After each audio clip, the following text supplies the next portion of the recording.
नमस्कार प्रिय दर्शकों, मैं हूं एस्ट्रोलॉजर रवि गुप्ता और स्वागत करता हूं आज के मेरे बहुत ही खास कार्यक्रम।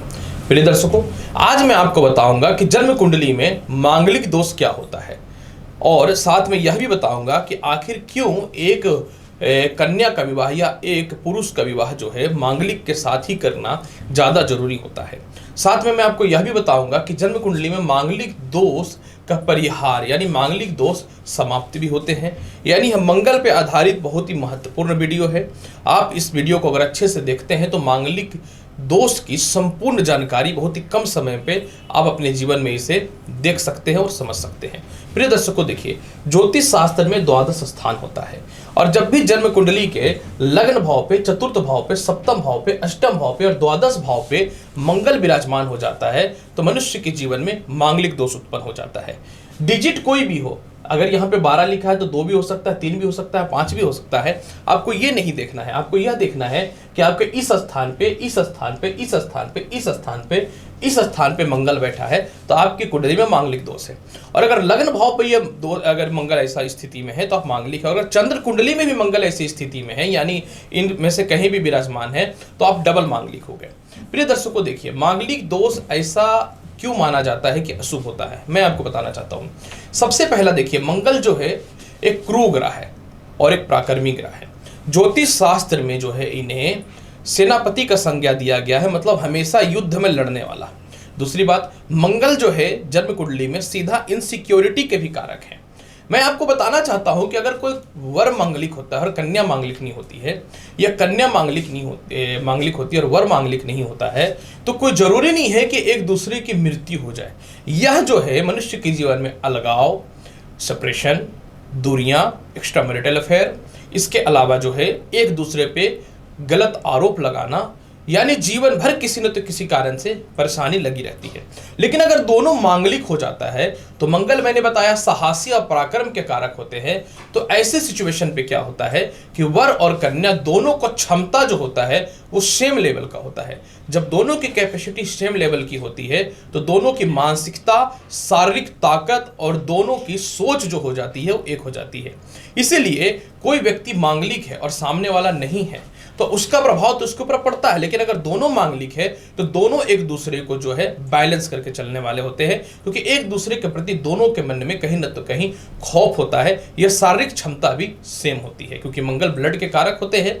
जिसके शरीर में ब्लड सर्कुलेशन जितना बेहतर होगा वह व्यक्ति अपने जीवन में शारीरिक संबंध बनाने में उतने स्ट्रांग होते हैं।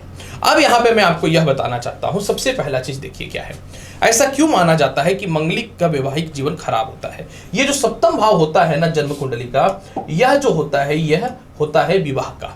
जब मंगल द्वादश स्थान पे बैठते हैं तो इनकी सप्तम दृष्टि विवाह स्थान पे, अष्टम दृष्टि सप्तम भाव पे विवाह स्थान पे पड़ती है। जब लगन पे बैठते हैं तो भी इनका यही हाल होता है, सप्तम दृष्टि से सप्तम भाव को। चतुर्थ भाव पे बैठते हैं तो चौथी दृष्टि से, क्योंकि मंगल की 3 दृष्टि होती है, सप्तम भाव को देखते हैं और सप्तम भाव में यह स्वयं भी विराजमान हो जाए तो भी मांगलिक दोष हो जाता है। और यह जो स्थान होता है अष्टम भाव, यह विवाह से सुख का होता है। मैंने बताया कि जहां भी मंगल यहां बैठ जाए तो इंसान अपने जीवन में मांगलिक हो जाता है। अब मैं आपको यह बताना चाहता हूं सबसे महत्वपूर्ण बात कि मंगल की जो दृष्टि होती है ना, इसको ज्योतिष शास्त्र में शुभ नहीं माना जाता। मंगल एक क्रूर ग्रह और एक पापी ग्रह है।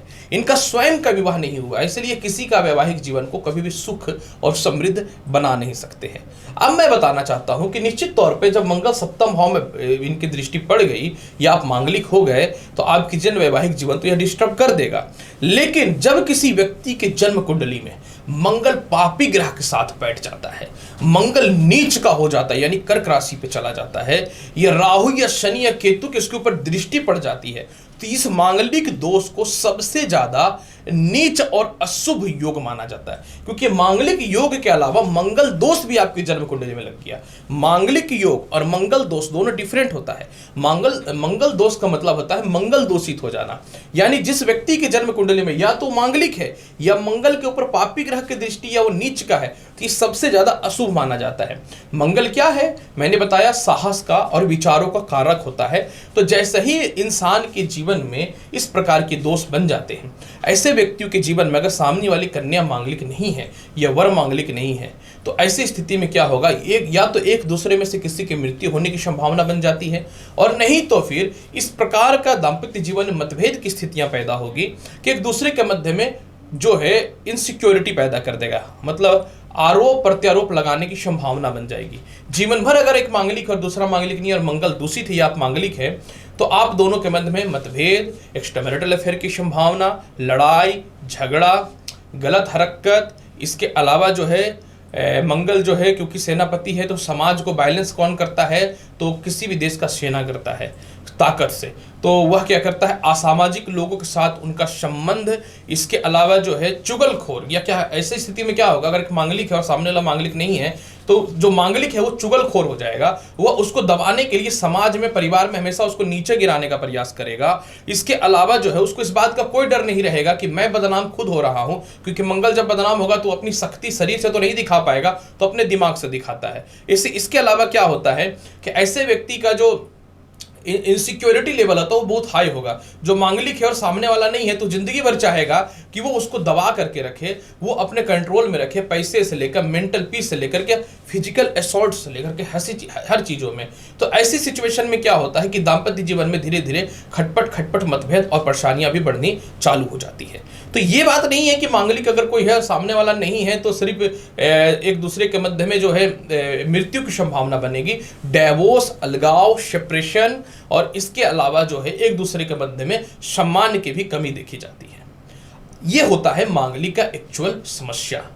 तो अब इसका परिहार क्या होता है मैं आपको बताना चाहता हूं। सबसे पहला चीज देखिए, अगर दोनों मांगलिक है तो निश्चित तौर पे दोनों की शारीरिक क्षमता, दोनों की मानसिक क्षमता एक रहेगी, तो सामने वाला जो है वह इसे बैलेंस करेगा और ये जो है उसे बैलेंस करेगा।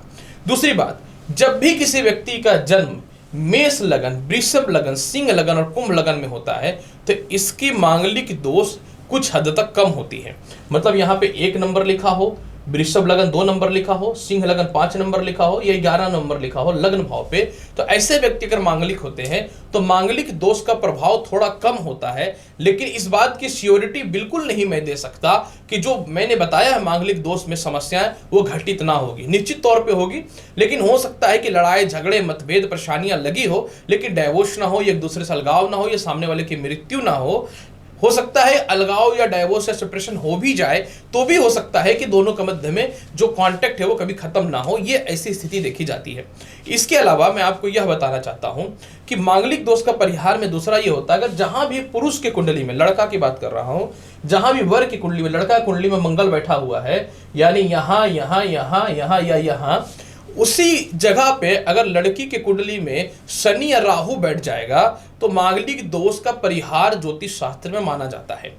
तीसरी महत्वपूर्ण बात मैं आपको यह बताना चाहता हूं कि किसी के कुंडली में अगर बृहस्पति उच्च का हो जाता है या स्व राशि का हो जाता है, बृहस्पति उच्च का होता है कर्क राशि में 4 नंबर पे और स्व राशि में होता है धनु और मीन राशि में अगर बैठा हो तो मैक्सिमम हद तक मांगलिक दोष के अशुभ प्रभाव में कमी देखा जाता है।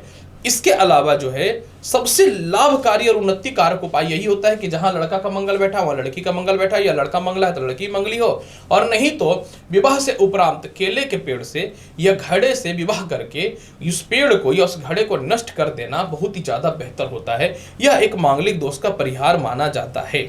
लेकिन मैं अपने 18 साल के एस्ट्रोलॉजी करियर में आपको यह बात अवश्य बताना चाहूंगा कि आप अपने जीवन में कोशिश करें मांगलिक का विवाह मांगलिक के साथ ही करने का, और अगर किसी कारण से मांगलिक एक दूसरे के मध्य में नहीं है तो कन्या की कुंडली में आप ये बात अवश्य देखें कि मंगल कितना ज्यादा प्रभावशाली है। अगर वर की कुंडली में मंगल प्रभावशाली है, कन्या का नहीं है, तो विवाह को कोशिश करें टालने का, या कन्या की कुंडली में मंगल मजबूत है, वर की कुंडली में अगर मंगल कमजोर है तो भी विवाह टालने का कोशिश किया जा सकता है। और अगर आप इसके बाद भी विवाह कर रहे हैं तो जीवन भर लड़की हो या लड़का हो अपने कैरेक्टर को बचा करके रखें, जीवन भर एक दूसरे को दबाने का कंडीशन पे ना आए, एक दूसरे का सम्मान करें, सामने वाले पे इनसिक्योरिटी या शक की संभावना को पैदा जीवन में कभी ना होने दे। और इनकेस अगर किसी कारण से वैवाहिक जीवन में क्लेश, मतभेद या अस्थिरताएं होती हैं तो इसे भूल करके जो है पुनः अपने जीवन को प्रारंभ करने का कोशिश करिए। नहीं तो फिर अगर डिस्टेंस एक दूसरे के मध्य में बनते चला जाएगा